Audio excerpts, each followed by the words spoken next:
आ रही है पश्चिम बंगाल और ओडिशा से। यहाँ पर अम्फन तूफान टकरा गया है। लगभग 150 किलोमीटर प्रति घंटे की रफ्तार से हवाएं चल रही हैं। मौसम विभाग के मुताबिक अम्फन तूफान का पूरा असर दिखाई देने लगेगा अगले 4 घंटे में। और इस वक्त हम आपको बता दें कि 150 किलोमीटर प्रति घंटे की रफ्तार से हवाएं चल रही हैं। तस्वीरें आप देख रहे हैं पश्चिम बंगाल के सुंदरबन की, और सुंदरबन वही जगह है जहां पर तकरीबन दोपहर के 2:30 बजे लैंडफॉल हुआ, यानी इसी जगह से तूफान टकराया है। कोलकाता में सभी फ्लाईओवर्स को बंद कर दिया गया है और एनडीआरएफ की कुल 41 टीमें पश्चिम बंगाल और ओडिशा में तैनात हैं। तो नौसेना को हाई अलर्ट पर रखा गया है। इसके साथ ही हम आपको बता दें पश्चिम बंगाल के सुंदरबन में आज दोपहर 2:30 बजे इस तूफान ने दस्तक दी और उसके बाद अब अगले 4 घंटे में यानी कि तकरीबन शाम 6:30 बजे तक ये तूफान पूरी तरह से कई इलाकों को अपनी चपेट में ले लेगा। जहां तक लोगों को इवैक्यूएट करने की बात है, पश्चिम बंगाल में आधिकारिक आंकड़ा ये है कि तकरीबन 5 लाख लोगों को सुरक्षित जगहों पर पहुंचाया गया है। उसी तरह से 1,58,000 लोगों को ओडिशा में तटीय इलाकों से सुरक्षित जगहों पर पहुंचाया गया है। चक्रवाती तूफान अम्फन जमीन से टकरा चुका है। दक्षिण 24 परगना के सुंदरबन में लैंडफॉल के बाद हवाओं की गति वहां पर 140 किलोमीटर प्रति घंटा से लेकर के 150 किलोमीटर प्रति घंटा तक रिकॉर्ड की गई हैं। कोलकाता में भी हवाएं तेज है, बारिश भी मूसलाधार रह कर हो रही है। इसके अलावा तटीय इलाकों की बात करें तो वहां भी हवाएं बहुत ही तेज गति से बह रही हैं और लगभग 4 घंटे लगेंगे इस तूफान को पूरी तरह से ज़मीन पे आने में। लगभग 2:30 बजे का समय है जब ये तूफान ज़मीन पर आना शुरू हुआ है, और जब ये पूरी तरह ज़मीन पर आ जाएगा तो इसका वेग और भी बढ़ने की संभावना है। हमारी संवाददाता आशिका की आप रिपोर्ट देख रहे थे। आशिका हमारे साथ कोलकाता से सीधे जुड़ गई हैं। आशिका, इस वक्त कोलकाता में किस तरह की स्थिति है? मूसलाधार बारिश और तेज हवाओं की गति लगातार बढ़ रही है। नेहा, आप खुद यहाँ पे तस्वीरें देखिए, मेरे लिए यहाँ पर खड़ा रहना भी बहुत ही मुश्किल हो रहा है। और जो दक्षिण 24 परगना की बात करें वहाँ पर 140 से लेकर के 150 किलोमीटर प्रति घंटे की रफ्तार से हवाएं चल रही हैं और लगभग 4 घंटे में 2:30 बजे से जो ये शुरू हुआ है प्रोसेस लैंडफॉल का, जब 4 घंटे में पूरी तरह से तूफान ज़मीन पर होगा तो इसका वेग सबसे ज़्यादा होगा।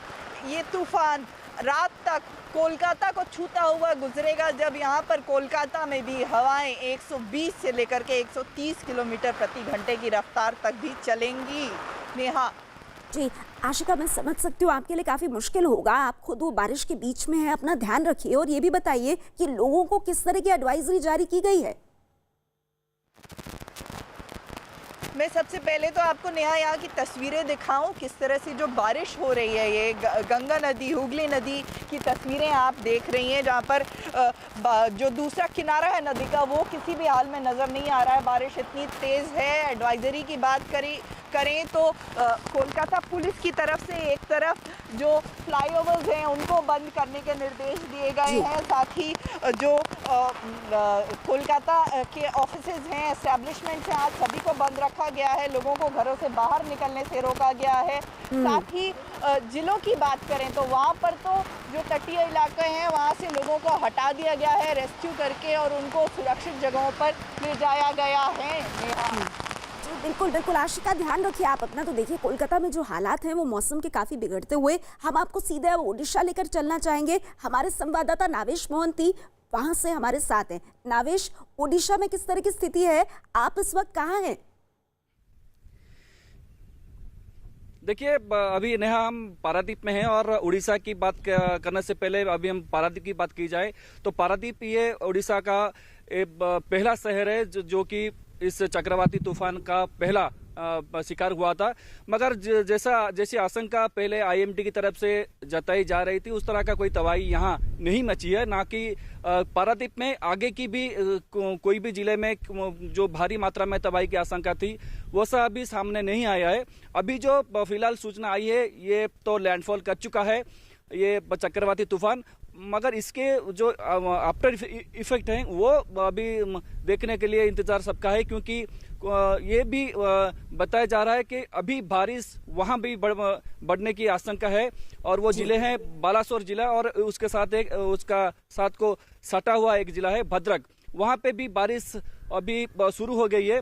अगर उड़ीसा की बात की जाए, उड़ीसा सरकार ने इससे पहले बहुत बड़ी मात्रा में एक मुहिम चलाई थी, जीरो कैजुअल्टी का नारा दिया था, किसी की भी जानो माल की जैसे नुकसान ना हो, इसके लिए बड़ी मात्रा में तैयारी की थी। और जिसकी वजह से 1,36,000 लोगों को एक दिन में ही इवैक्यूएट किया गया था और उनको सही सलामत दूसरी जगहों पे उनको शिफ्ट किया गया था। किसी का भी जान नहीं गया है, मगर एक जो नॉन ऑफिशियल सोर्सेस हैं वहां से एक सुनने के लिए मिल रहा है, इसकी अभी ऑफिशियल पुष्टि होना बाकी है कि एक इंसान का साइक्लोन के दौरान पेड़ गिरने से उनका मौत हुआ है। मगर ये सरकार की तरफ से ये बताया जा रहा है कि उनका कार्डियक अरेस्ट हुआ था और इसकी वजह से उनका मौत हुआ है, मगर ये पुष्टि की बाकी है अभी। तो अगर बाकी जिलों की बात की जाए तो पेड़ गिरे हुए हैं, उनको अभी काटा जा रहा है, और इलेक्ट्रिकल जो पोल्स हैं और टेलीफोन के जो पोल्स हैं वो भी गिरे पड़े हैं, उनको भी काटा जा रहा है। मगर जो भारी नुकसान की अंदेशा थी सबको थी, तो भगवान का बहुत बहुत शुक्रिया अदा कर रहे हैं सब लोग। ऐसा नुकसान उड़ीसा के लोगों को अभी सामने करना नहीं पड़ा है। जी, एक बात और बताइए हमें कि ओडिशा की अगर हम बात करें तो एनडीआरएफ की यहाँ किस तरह की तैयारी है अम्फन तूफान को देखते हुए? देखिए, एनडीआरएफ की जो है यहाँ 18 यूनिट्स हैं कटक मुंडली में, तो 18 की 18 यूनिट्स को यहाँ पे काम पे लगाया गया था। अलग अलग जिलों में ये थी, अभी यहाँ पे भी पारादीप में भी एक यूनिट था उनका, और अलग अलग जिलों में अलग अलग इलाकों में इनको डिप्लॉय किया गया था। सिर्फ एनडीआरएफ की बात नहीं है नेहा, बल्कि यहाँ के जो फायर ब्रिगेड हैं उनके भी जवान वो भी तैनात हैं, और उड़ीसा का जो ओड्राफ है अपना यूनिट है वो भी तैनात है। जहाँ जहाँ भी ये पेड़ गिरने की खबर आती थी या फिर आ रही है, उनको टैकल किया जा रहा है और पेड़ों को काटा जा रहा है, रास्ते को साफ किया जा रहा है। एक बहुत बड़ी बात ये हुई है नेहा, ठीक है, आप स्थिति पर नजर बना करके रखिए। नावेश, आपके पास मैं आगे आऊंगी, लेकिन एक बार जल्दी से मैं फिर से कोलकाता का रुख करूंगी। आशिका हमारे साथ है। आशिका, मौसम काफी खराब हो गया है वहां पर, कुछ पता चल पा रहा है? क्योंकि मैं जितना समझ पा रही हूँ हवाएं भी बहुत तेज गति से चल रही हैं। आशिका, बिल्कुल, यहाँ पर मुझे खड़ा रहने के लिए हवाओं से जूझना पड़ रहा है लगातार नेहा। जो तटीय इलाके हैं वहाँ पर इससे भी ज़्यादा तेज़ हवाएं चल रही हैं। जैसा कि मैंने पहले भी बताया, जहाँ पर लैंडफॉल हुआ है दक्षिण 24 परगना, वो जिला जो है वहाँ पर सबसे ज़्यादा तबाही ये तूफान मचाने वाला है। और ये माना जा रहा है मौसम विभाग की तरफ से कि जो खेत हैं उनमें जो फसलें हैं वो तो किसी भी हाल में नहीं बचने वाली हैं। इसके अलावा जो कच्चे मकान हैं वो भी ढह जाएंगे। हवाओं का वेग इतना है कि आप खुद यहाँ पर देखिए कितना मुश्किल हो रहा है खड़ा हो पाना, हवाओं से जूझने के समान ये है। आशिका, आप ध्यान रखिए अपना। मैं बार बार आपसे ये अपील करूंगी, आपको रिपोर्टिंग करनी है, हम तक जानकारी पहुंचानी है, लेकिन अपना ध्यान रखिए। मैं आपके पास आऊंगी, लेकिन इस बीच एनडीआरएफ की किस तरह की तैयारियां हैं, जानकारी दी है एनडीआरएफ के डीआईजी ने। The cyclone situation has now changed, और अगर सिचुएशन को अभी व्याख्या की जाए तो वो ये है कि लैंडफॉल का सिलसिला शुरू हो चुका है। हम लोग अभी तक लैंडफॉल के बारे में एंटिसिपेट कर रहे थे और लैंडफॉल का सिलसिला शुरू हो चुका है। The landfall has started happening. हम लोग जो दो हमारे कमांडेंट्स हैं, उड़ीसा में बटालियन है और बंगाल में बटालियन है, ये कोइंसिडेंस है कि दोनों ही स्टेट में बटालियन हेडक्वार्टर्स हैं। दोनों के कमांडेंट्स, एक उड़ीसा वाले कमांडेंट बालासोर में कैंप कर रहे हैं और बंगाल के कमांडेंट काकद्वीप में कैंप कर रहे हैं, जो साउथ 24 परगना जिला में है, जो कि स्टॉर्म के पाथ में है। कुल अभी तक 20 टीमें जो उड़ीसा में लगी हुई थी, 20 टीमें जो रिजर्व में भी थी वो भी अब ग्राउंड पर आ गई हैं। 4 टीमें, कल मैंने आपको बताया था 16 टीमें लगी हुई थी और 4 रिजर्व में थी। अब 20 टीम डिप्लॉयड है और ग्राउंड पर डिप्लॉयड है। रिजर्व में कुछ नहीं रखा गया है क्योंकि अब काम का समय आ गया और इवैक्यूएशन का समय हो चला था, इसलिए उसमें लगाया गया था। तो एनडीआरएफ के डीजी को आप सुन रहे थे। हम एक बार फिर से कोलकाता का रुख करेंगे, हालांकि नवेश मोहंती हमारे साथ पारादीप से भी है, लेकिन उससे पहले आशिका मैं आपके पास आना चाहूंगी। अभी तक जिस तरह से जितना प्रभाव अम्फन तूफान का पड़ा है, उसको देखते हुए किसी तरह के नुकसान की कोई खबर आ रही है आशिका? अभी तो इनिशियल स्टेज है, नुकसान के बारे में बता पाना मुश्किल है, लेकिन मौसम विभाग ये अनुमान लगा रहा है कि ये तूफान से जो नुकसान होगा वो सबसे ज़्यादा होगा। पिछले साल जो राज्य ने तूफान देखा, बिल्कुल उससे भी कहीं ज़्यादा आशंका है कि तूफान का असर देखने को मिले, डैमेज जो हो वो देखने को मिले। इसके पहले भी जो तूफान आए हैं पश्चिम बंगाल में, आएगा 2010 में, उससे भी ज़्यादा तीव्र, उससे भी ज़्यादा शक्तिशाली ये तूफान है।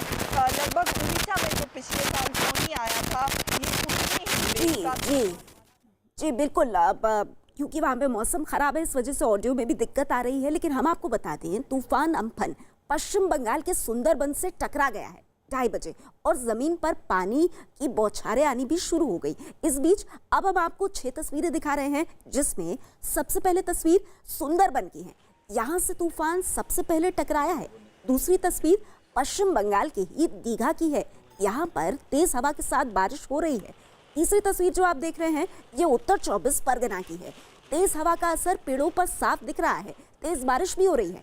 चौथी तस्वीर उड़ीसा के कटक की है, यहाँ तूफान के असर और तेज हवा से कई पेड़ सड़क पर गिर गए हैं। पांचवी तस्वीर उड़ीसा के ही पारादीप की है, समंदर में तेज लहरें उठ रही हैं यहाँ पर। और छठी तस्वीर जगत सिंहपुर की है, यहाँ सड़क पर कई पेड़ गिर गए। तो 6 तस्वीरें आप देख रहे हैं और किस तरह से अम्फन तूफान का असर देखने को मिला है, खासतौर पर पश्चिम बंगाल और उड़ीसा में। उसकी तस्वीरें आपके सामने, पेड़ इधर उधर गिरे हुए और खासतौर पर कच्चे घरों को नुकसान हुआ। ये सीधी तस्वीरें आप देख रहे हैं, सीधी तस्वीरें हैं, और देखिए कितना शक्तिशाली ये तूफान, और इससे होने वाले नुकसान का अंदाजा कहीं ना कहीं पहले ही प्रशासन और एनडीआरएफ द्वारा लगाया गया। और ये देखिए किस तरह से एक बड़ा पेड़ पूरी तरह से टूटकर गिरा है। हम आपको बता दें कि 2:30 बजे अम्फन तूफान टकराया है जमीन से, और अभी तकरीबन 4 घंटे में इसका पूरा प्रभाव देखने को मिलेगा। लेकिन मौसम काफ़ी खराब, हर तरफ पेड़ गिरे हुए, और इसके साथ ही बारिश का मौसम। आशिका से हम बात कर रहे थे, वो कोलकाता में हैं और उनके पीछे नदी पूरी उफान पर। तो इस तरह के हालात फिलहाल बने हुए हैं। उड़ीसा के तट से टकराया है अम्फन तूफान।